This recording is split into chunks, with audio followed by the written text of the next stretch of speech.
Oh, hello you. I'm Baloo. Let me tell you a story. It was a long time ago, while I was working for Alteca Co. Beautiful job, but pretty repetitive.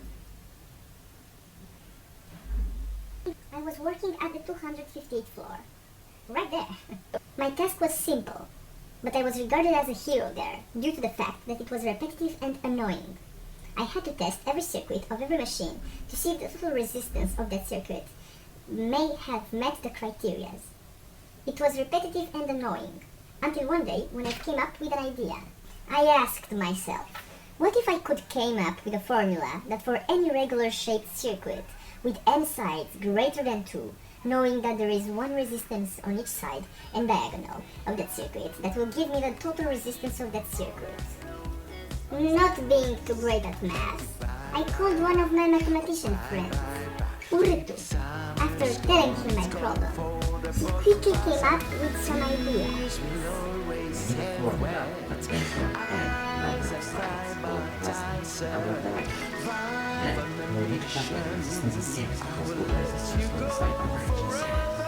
After that, we'll need to model the calculators in the parallel.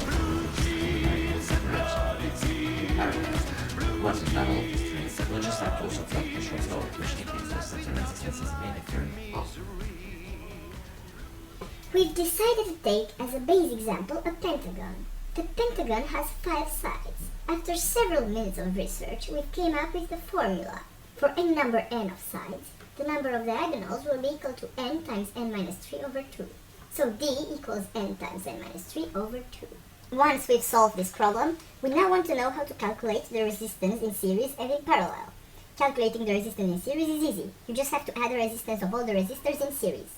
In our case, all of our resistors have the same resistance, R, so the resistance in series is R series equals N times R. For the resistance in parallel, we do the same thing as for the resistance in series, but the resistance is inverted. This means that R parallel equals D times 1 over R. And now, oh no, Kirchhoff's law, such an annoying thing. The last remaining thing is Kirchhoff's law.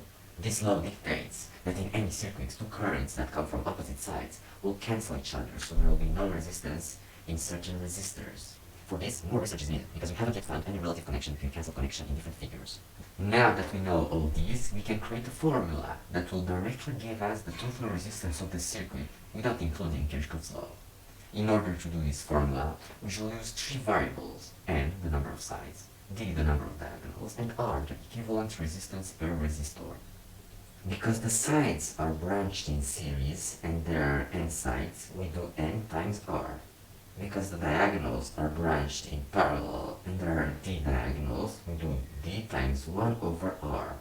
So the formula would be n times r plus d times 1 over r. But because we are great mathematicians, we want to simplify these as to use only 2 variables. We know that d equals n times n minus 3 over 2, so we can replace it. Then our formula becomes n times r plus 1 over r times n times n minus 2 over 2, which if simplified gives us n times r minus r over 2, which is our final formula.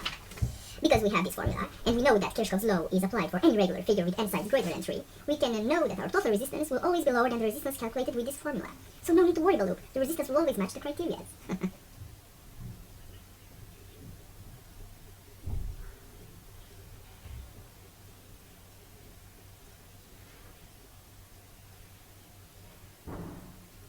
Urtu, you are of such a help to me.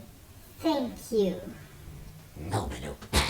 Thank you for letting me impregnate in an inextricable way young students with poor knowledge.